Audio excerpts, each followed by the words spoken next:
In this tutorial, I am going to show you how to connect AutoDS to TikTok Shop. If you're interested to start with AutoDS, check the link in the description.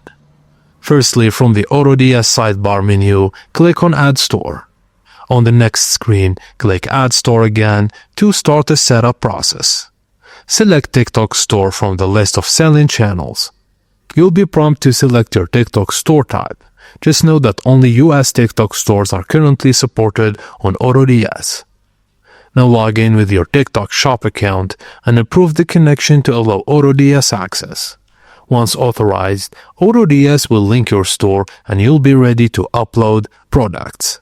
Before your store can fully be connected, go to your TikTok Seller Center, set a default warehouse address for pickup and returns. If this step is skipped, AutoDS will not allow the TikTok store to be added.